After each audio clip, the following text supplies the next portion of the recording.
हाय नमस्ते प्रणाम। कैसन बानी रउरा लोग? आशा करत तनी स्वस्थ होखम मस्त होखम। आज नया साल है, हैप्पी न्यू ईयर सब यूट्यूब फैमिली के।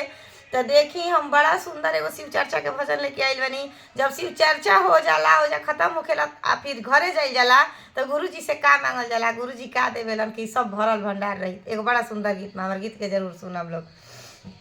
अरे बान्हली हनी